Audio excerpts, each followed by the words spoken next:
Great, I got it. Great. Welcome, everybody, to the Senate Democratic Caucus. It is the day before Valentine's Day. And it is the 13th of February, 2024. Today, we're going to begin a couple caucuses where we're going to be addressing the huge challenge we face with our education property tax situation, our school construction, and some unintended consequences that we're dealing with our tax rates now. And so we're going to address we're going to begin today with Senator Ann Cummings, who's our chair of Senate Finance. Next week, we're going to hear from the Joint Fiscal Office, and maybe also from the Agency of Education on the school construction piece. The Senate committees are being updated on the school construction piece, I believe, last week and this week. And so we'll be able to discuss that next week, along with the Joint Fiscal Office work that they'll be presenting to us. So I encourage you all, as we prepare for town meeting, we need to be as informed about everything from how bonds impact tax rates, both all taxpayers and to our specific areas, and to Act 127 and its impact on our tax rate. So to begin, so today we're going to hear from Senator Cummings on that piece. We're going to hear from Senator Bray on S-158, which you're all getting lots of emails, 258 rather, you're getting emails on, which is the Fish and Wildlife Bill, which changes the board and changes some of the rules around coyote hunting. And then we're going to hear from Senator Lyons about the bill we're also getting a lot of email about, which is the flavored cigarette tax, the banning of flavored cigarettes and vaping products, which we passed last year and is in the House. And Senator Lyons is going to just update us on its progress. So without further ado, Senator Lyons, we're giving it to you. Can I sit? Can you all hear me? Yeah. Okay, good. 127. You probably heard a lot about it. 127, for those who are not into it, is the student waiting bill. And if you have any questions on that, I'll refer you to Senator Hardy. It wasn't the waiting, it was the implementation of that bill that is causing problems. We knew when we did the waiting that there would be 5-6 schools that were going to be big losers and about the same number that were going to be big winners. When the bill left the Senate, it phased the winners in over 5 years and the losers in over 5 years based on your student count. You couldn't lose more than 5% of your student count in a year. It went to the House. The House wanted, I understand, to give the winning schools their money right away, not wait 5 years to get it all, because they were generally schools that were dealing with English as a second language, and that's a big expense, and they were dealing with it immediately. So they did that. And then the key thing to remember all through my talk is that school spending has traditionally gone up 3 to 4% a year. All right. So the House set a cap on your spending couldn't go up more than 5%, which, if it was 4, gives you a 1% increase a year for 5 years. So let's say that we have to take responsibility. Apparently, we did not word it correctly. And most schools saw that 5% cap as a cap on their, and it's residential taxpayers. And it is unclear whether or not that included the residentials that are based on income. And the difference would have been paid by second homes and businesses in that district, but that didn't seem to enter anyone. And in that bill, we had put, if you went over 10%, you had to come to some kind of a tax board. So it was interpreted by many that meant you could spend up to 9.9 additional dollars and still be capped at 5%, which was not what was intended. So The House has gone back to a very similar phase in as we had. This one, they're based on if you lost 12% of your taxable ability, you're going to get a 12-cent credit from the state this year, and then that will be phased down over 5 years. So after 5 years, you will have gradually absorbed the loss of revenue from the new weights. That should solve that problem. But it won't. We still don't know how many of those schools that spent up to the 10%. The House has also given them, I believe, until March 15th to warn and vote a new budget. So we don't know yet how many schools that did that up to 10% have backed it down. What we do know is that school spending has gone up over $250 million, that it's been ramping up for a couple of years, but that we are now looking at a 20% increase in property taxes in general, because even if the way it works, it's equalized, the tax rate is equalized over the state. And so if you vote a level budget and 5 other towns vote a 20% increase, the level budget people are going to see an increase in their tax rates. Several of us have some real concerns about this, concerns about people being able to absorb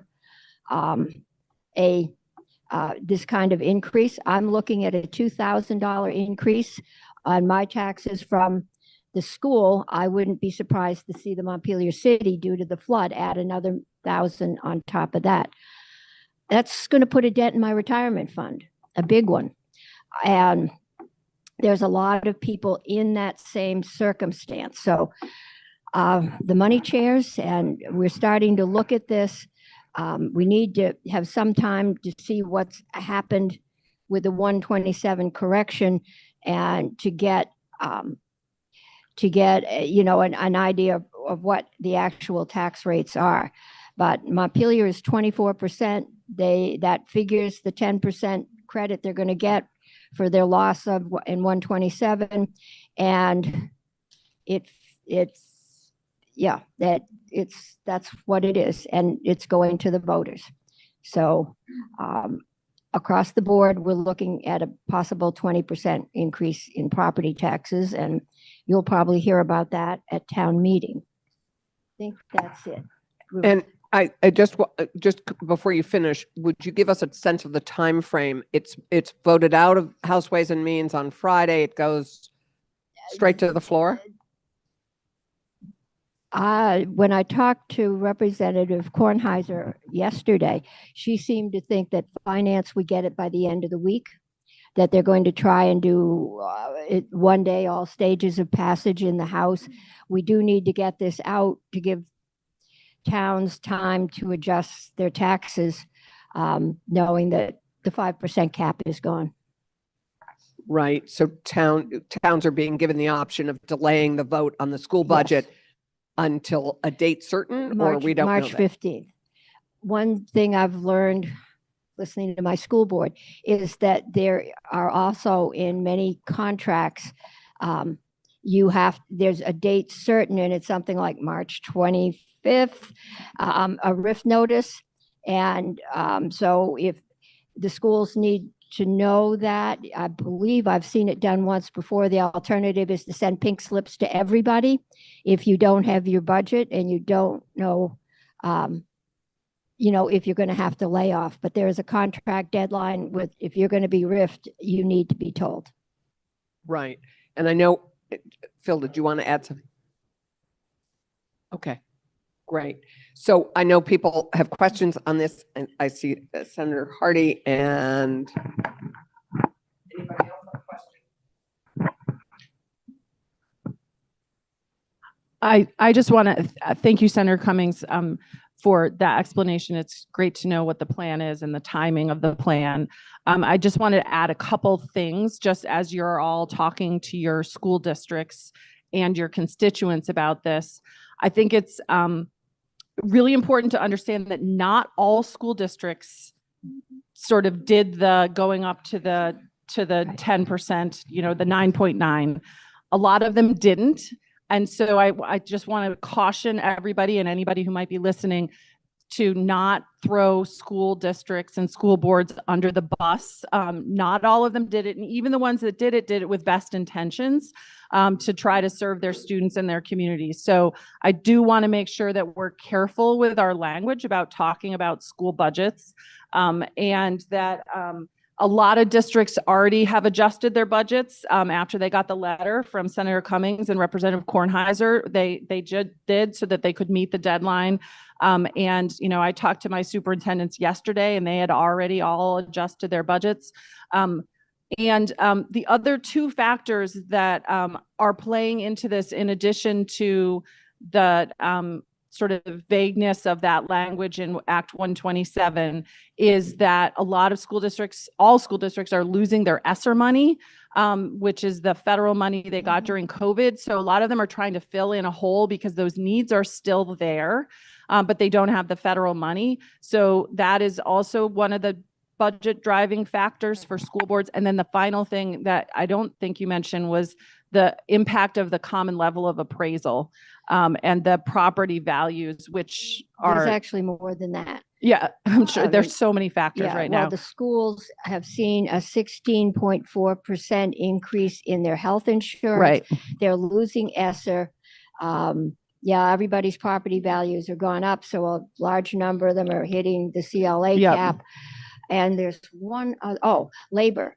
We've had 7% inflation, and many, if not most schools have or will have a new labor contract, which will be looking at that inflation. So there are drivers in the school. I think one of the concerns is ESSER money was one time, and that whole cost is being switched. But a lot of the needs are ongoing, unfortunately, or at least still going. But the CLA thing, all the property values are up, so the common level of appraisal is down. And when you adjust for the CLA, it raises the property tax rate up. So even if the amount of property tax that is being collected, the actual dollar amount is the same, but the rate looks higher. So people are looking at 20% and seeing a huge rate increase, but the dollar amount is not as high. And if you want to get into the weeds with me or Senator Cummings on how the CLA works, I'm happy to do that. But it's distorting it, the picture for a lot of people. Just wanted to make sure people knew that. So the financial impact on our constituents may not be as extreme as a 20% increase in your tax rate may seem. Yes, it may not. It depends on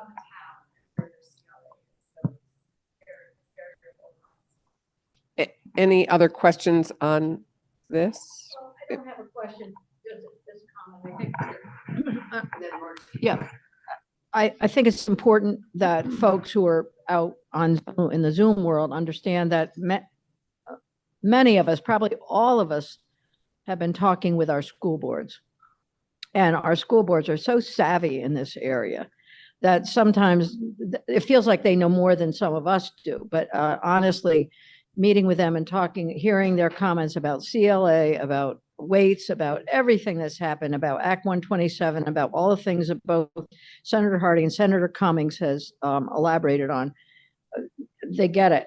And the other thing that I think is really important is that they're patient.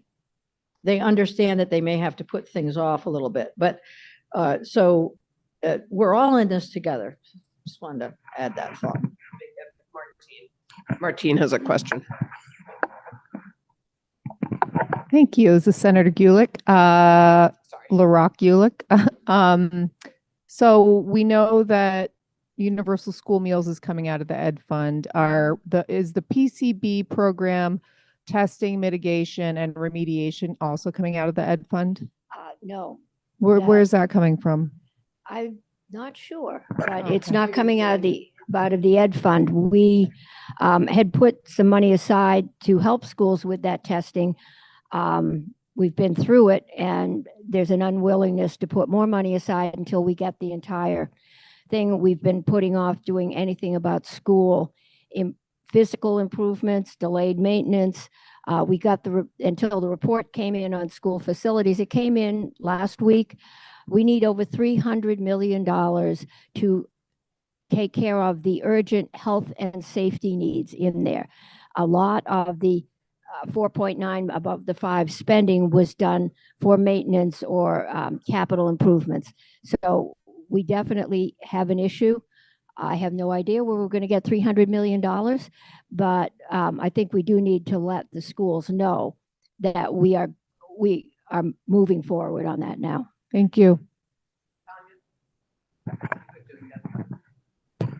Thank you. It's helpful to have an update. I'm wondering two things.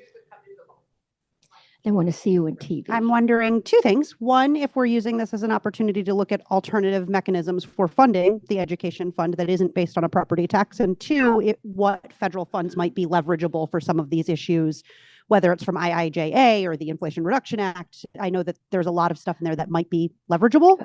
We haven't gotten that far yet. I think we've all been focused on the 5%. And as we've worked through that, we've come to, it's not just the 5% cap that we've got some there. I mean, you figure schools normally go 3 to 4% a year. This year they're up, we're looking at a 20% property tax increase. They're up 249 million. It's roundable to 250 million. So that's an historic increase. We're just trying to find it out. We could increase property taxes on somebody, some group. We could put more things under the sales tax. We could raise the sales tax. And I should say, because it's come up in my committee, that since we went to the sales tax, the schools have gotten $60 million a year more than they would have if we had followed the general fund transfer. So the schools, along with this spending increase, have, since just before COVID, been getting $60 million more a year. And we've still, and the state revenues are down, and we're looking at cuts to major services. The governor has no level funding for things like mental health and Okay. so Well, Senator Cummings touched on it. Several years ago, actually, we changed the funding, state funds that went into the education fund. And so, as Senator Cummings said, prior, we used to do a general fund, kind of a transfer that was inflated every year. And the House at that point wanted to change it and actually direct revenues into the education fund and eliminate the general fund transfer. So at that point, all the sales tax went into the education fund. 25% of our rooms and meals revenue also go into the education fund. A third of our purchase and use for when you buy a car goes into the education fund. All their lottery profits go into the education fund.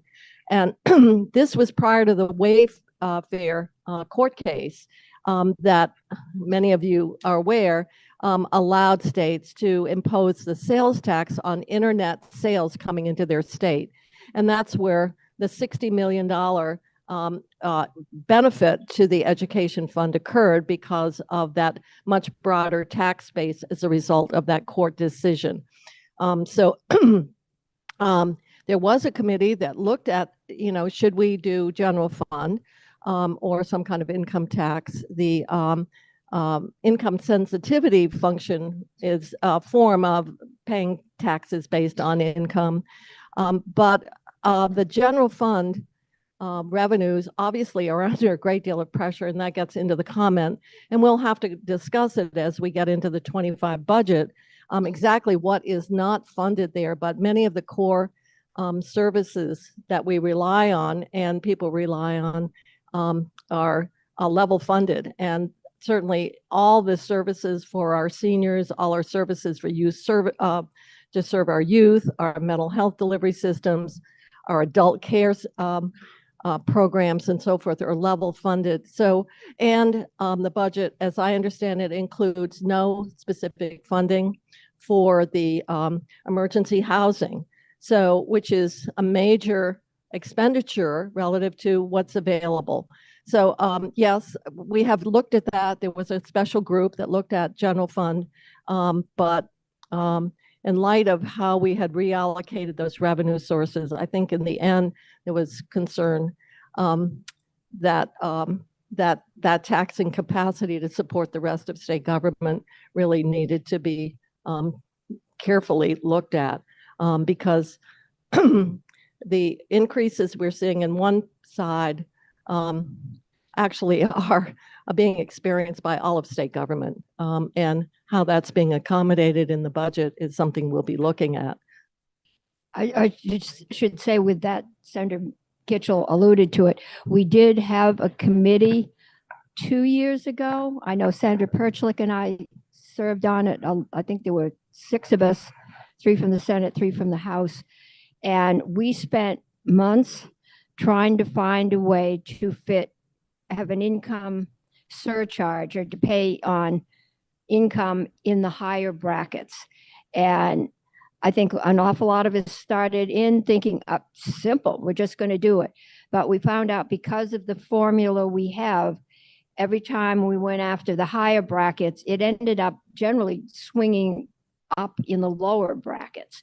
But all I can tell you is we have looked at it. Senator Pearson was on that committee. He was the 3rd senator, and he was a big advocate for an income tax. And even in the end, he just shook his head and said, it's just not that easy. We have another question here with I really appreciate, yes, thank you. I really appreciate you explaining how there are other taxes that have been placed into the ed fund.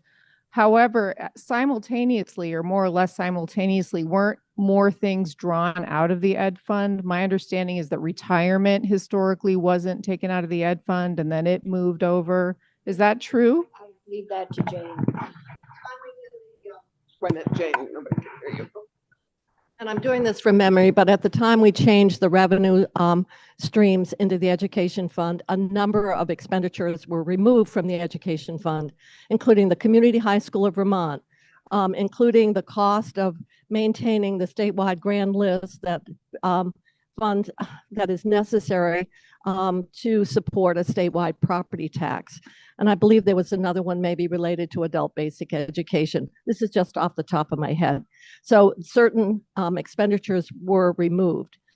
When we were looking at, and this gets us into retirement, our teachers' retirement was totally underfunded. And so when we were looking, we bifurcated teachers' retirement expenditure, and the cost of the retirement benefit for currently employed teachers is paid for the same as their salary and benefits out of the education fund. However, the underfunding for retirees is all being paid for out of the general fund. So there was a bifurcation for the people, because the schools determine the number of employees, they negotiate the salaries and so forth. So the cost of normal retirement for teachers currently employed is an ed fund expenditure. On the other hand, the teachers' health care, which is pay-go, and is paid for out of the general fund. So all the underfunding that occurred historically is still falling to the general fund, but there was that split. So you're correct. The retirement costs are for current employees are paid the same as salaries and other leave benefits and so forth. Thank you. Thank you, everybody. This is the beginning of this conversation. I know we're working on an information sheet that should come out, and particularly once the bill is finally passed by the House, we'll have I know Ashley was here, but anyway, there she is, hiding. I think we're working on something to give everybody, and I think a good primer on some of the other basics would be helpful, which I think might help particularly some of our new members who probably are more informed in some ways than some of us who've been here for a while. But anyway, be that as it may, we have a couple other things that are coming up that we're all getting lots of emails about. First, we're going to go to Senator Braid, who quickly update us on the Fish and Wildlife bill that they have in their committee. And then we're going to go to Senator Lyons because we've all had our kids here for VCAT. And so we want an update on the flavored tobacco. Okay. Thank you, Senator Clarkson. So I'll give you the skinny on S258, which we'll be taking up next week. Just read from the purpose of the bill. Very straightforward. The bill proposes to transfer the authority to adopt rules for the taking of fish and wildlife and fur-bearing animals from the Fish and Wildlife Board to the Department of Fish and Wildlife. The bill would also recommend the authority of the Fish and Wildlife Board amend the authority so that it becomes an advisory board to the Department of Fish and Wildlife. And in addition, it prohibits the hunting of coyotes with dogs. So why are we proposing these changes? Because of climate change, we're seeing invasive species that are changing habitats, as well as bringing in new species, both plant and animal, that are changing, just like we're experiencing flood problems. All the other creatures that live out there are experiencing climate pressures and changes. So we're proposing that we should look at the habitat and all the animals in it, which includes game and non-game, as a coherent package, and regulate it that way. Right now, we have splintered off the regulation of hunting, fishing, trapping into a board. And this says that we're going to make them an advisory board, but return regular rulemaking to the Commissioner of the Department of Fish and Wildlife. Because I said return. I should check that once. I believe the Commissioner does everything, can do all rulemaking now other than Fish and Wildlife, the rules that. So this says, why bifurcate it? Why not let the Commissioner make all the rules that come out of that department? Because, and the board will be, right now it goes 14 to 12. That's an error on my part. I think actually we can make sure that we have one per county by changing the number up. And so there'll be representation that will be geographic, as well as people who know about hunting, fishing, trapping, as well as people who also have some expertise and experience in like wildlife biology and ecology and wildlife management. So because the board is offering feedback to the department or advice on everything that lives out there, we don't want to only have the folks who are offering that advice focused exclusively on the hunting, fishing, trapping part, which remains important, which will remain part of that board, but it won't be the only thing they advise on. And that's, and then the Commissioner takes over rulemaking, which is akin to the way that we do rulemaking almost across the board. I was under the impression that only the Natural Resources Board is a civilian panel that does rulemaking, but I'm going to.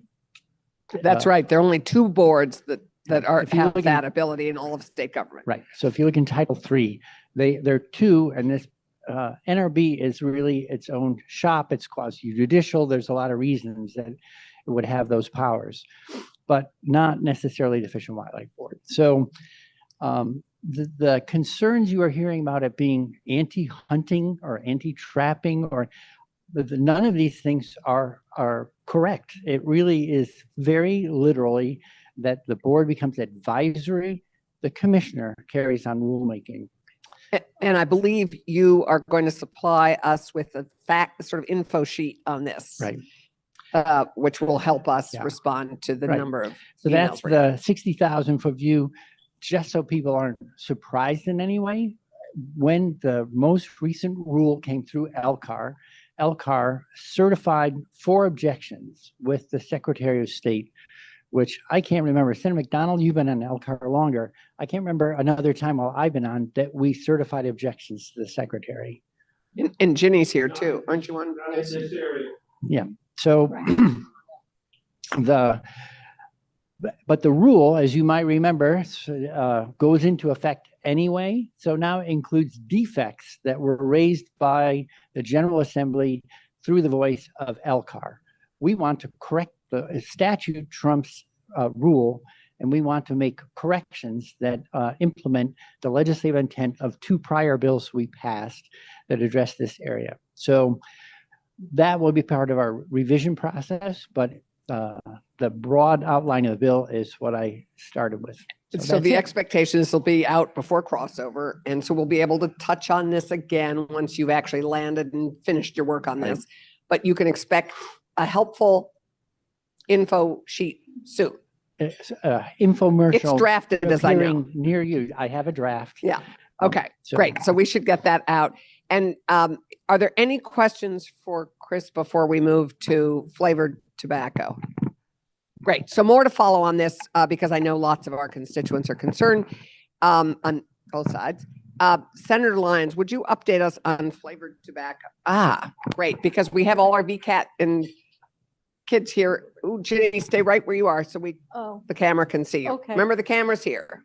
Oh, yeah. Thank you. Thank you, Senator Bray.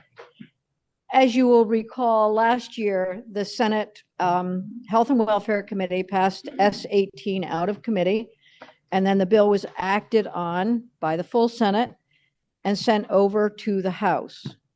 The House Human Services Committee then this year, so that the bill sat in House Human Services since last year, and then they took it up again this year of the biennium. Now the bill in Human Services has passed to Ways and Means. It's now sitting in Ways and Means. And there are concerns about the loss of revenue from the sales of flavored tobacco and vaping products. You heard the kids today, maybe you didn't hear them. They were out front and they came into our committee talking about the importance of passing this bill into law. I just want to say briefly that a few sessions ago, we passed a law that talked about public health in all policies. Obviously, in our committee, that's a no-brainer, right? But if you start thinking about economic issues, and then those decisions that are made economically should also include some public health consideration. And this is one of those that's critically important. The fiscal note suggests that between $7 and $13 million lost revenue will occur. This is the new fiscal note. Some have said it's a little bit high. I will share with you that the loss of flavored tobacco is about $5.5 million based on an estimate from the Department of Health and others. Now let's just talk about the loss of revenue from smoking and vaping. And let's talk about healthcare costs. Okay, so healthcare costs on an annual basis far exceed any of the lost revenue. Even if you put the lost revenue up to, if you say the revenue for all tobacco and vaping, all that revenue is $75 million.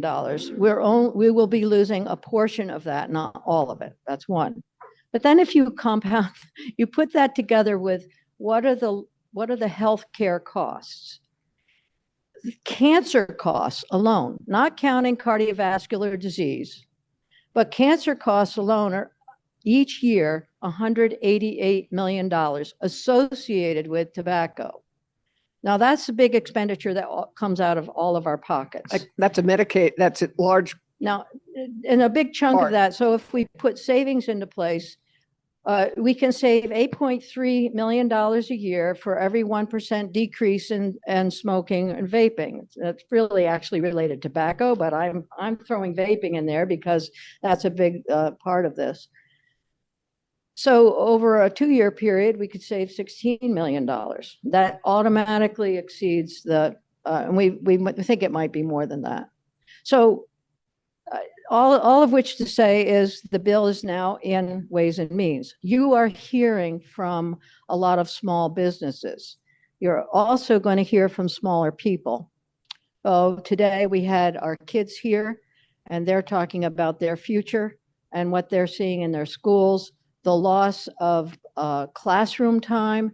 Kids are vaping, going out to bathrooms, and now they're putting smoke sensors. In my district in Heinsberg, they have a smoke sensor to determine if kids are vaping within the restrooms. Today I heard about loss of athletes because so many athletes have not been able to continue to so play. the public health, the health data is very compelling. Now you're hearing from small retailers that they're going to lose, they're going to have to close. We took testimony last year that educated us that that is not a universal opinion. You are receiving emails from people who want to keep that bill sitting in Ways and Means in the House, when in fact, it'll save us all money if it comes out. So the issue around small business, we always want to support small business. In this case, it's a choice between our future health, our kids' health, and some small business making adjustments for income. Oh, I will leave it at that. And we have question. some data that in the states that have already done this, that there hasn't been a big revenue loss for those operations. in the past, we've seen changes like this in the past, and we haven't seen revenue loss. And the local store at the corner and the gas station store, they seem to be still around. So thank you, Senator Lyons. Any questions? Jenny, refresh my memory. The legal smoking age is 21. Yes. Is that so? It is illegal for kids to buy anything. Yes. And New Hampshire does allow everything. Yes. And yet our kids are still vaping when it's illegal for them to buy it. You're And right. last I heard, we were pretty high on enforcement in that area. So just wondering, will this work if it's not legal now? Well, I think it will work because flavors are the big attraction and marketing is a big attraction. So now Massachusetts has banned flavors, and that has resulted in a significant decrease in the use of vapes in Massachusetts. I don't have that data with me right now, but certainly we've seen that. We saw that last year and it hasn't changed. It's probably gotten better. California similarly has banned flavors in vapes, and menthol included in tobacco. And by the way, menthol is included in all tobacco products. So it's huge. menthol is included in this. Everything. Yeah. So we'll get people that data. yeah. So thank you, everybody. Thank you. More to follow on this. There's a little small Valentine there for you in the form of some Valentine candies, and please use the compost for your clementine rinds. Thank you, everybody. This was terrific. Much appreciated. More to follow. Oh, Becca.